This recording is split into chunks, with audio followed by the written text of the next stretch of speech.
এরপরে প্রশ্ন হলো, আমি একজন মিডিয়া, আমি একটা রিলেশন করতাম, তারপর আপনার ওয়াজ শোনার পর এগুলো বাদ দিয়ে দিয়েছি, কিন্তু ওই মেয়ে আমাকে কিছুতেই ছাড়তে চাচ্ছে না, ফোন দিয়ে সব সময় কান্নাকাটি করে। ভাই শোনেন, মেয়ে ফোন দিয়ে কান্নাকাটি করে এই জন্য যে আপনি ওয়াজ শুনে বাদ দিয়েছেন, বেচারি তো ওয়াজ শুনতে পারেনি।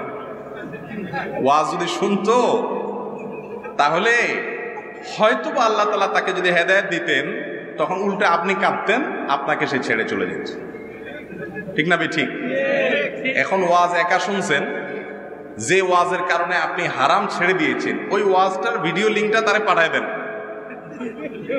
দিলে ওইটা শোনার পরে সে বুঝবে ও এই জন্যই আমার ছাড়ছে। আর যদি আপনি বাটপারি করেন, মূলত একটা ছেড়ে আরেকটা ধরার যে বদমাইশি চরিত্র আছে সেটার দিকে যান, আর আমার ওয়াজের ঢালি সাহেব ব্যবহার করেন, তাহলে তো সেক্ষেত্রে আপনার ডাবল মাইর খাওয়ার উপযুক্ত আপনি। আল্লাহ তাআলা আমাদেরকে হেদায়েত দান করুন। ভাইরা আমার, এটা ঠিক, অনেক যুবকরা সরে আসতে চায়, কিন্তু তার কম্বল তারে ছাড়ে না।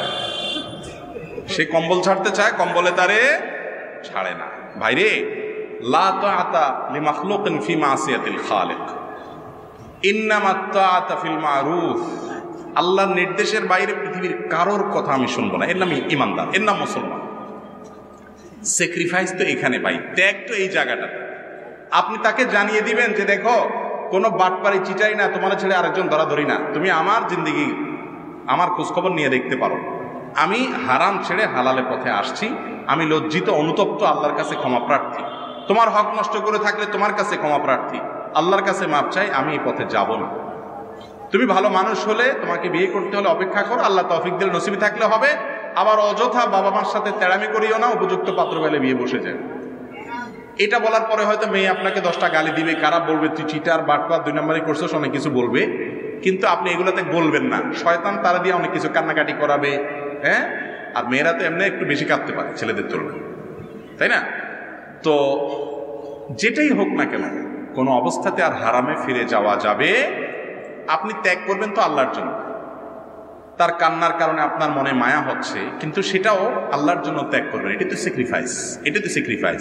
সে এখন হয়তো কষ্ট পাচ্ছে, এক সময় যখন একটা ভালো স্বামী পাবে তখন বুঝবে যে এই অমানুষের ছাড়া বরং আমার জন্য ভালো হয়েছে। কথা বুঝতে পারছেন? এখন আপনার জন্য সে কান্নাকাটি করতেছে, কিন্তু আপনি যদি ঠিকই সম্পর্ক ছিন্ন করে আল্লাহর জন্য হালালের পথে চলে আসেন, হারাম থেকে ছেড়ে আসতে পারেন, এক সময় আজকের এই কাদা মেয়েটা এক সময় আপনার শুকরিয়া আদায় করবে যে তোমাকে আল্লাহ আমার জীবন থেকে সরাই দিয়েছে, ভালো হয়েছে, কত সুন্দর একটা ছেলে পাইছি। এই বিবাহ বহির্ভূত সম্পর্কটা হলো যৌবনের ভ্রম, বয়সের একটা পাগলামি ছাগলামি।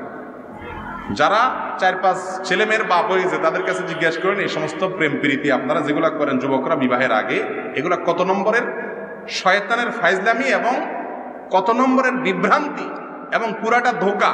এখানে ভালোবাসা যত উত্তরাণী টুত্রাণী যা দেখেন না, এই উত্তরাণীগুলো 2-4 বছর পরে কিছু থাকে না, বিয়ের পরে তো একদমই থাকে না। কারণ হলো আগে বাগে অসময়ে সব আবেগ নষ্ট করে ফেলা। যাই হোক, এই জন্য সে কাঁদতেছে, সে কান্নাকাটি করতেছে, অনেক সময় বলবে যে না তোমার ছাড়া বাঁচবো না, আমি গলা দড়ি দেবো, এগুলো সব বেশিরভাগই মিছা কথা।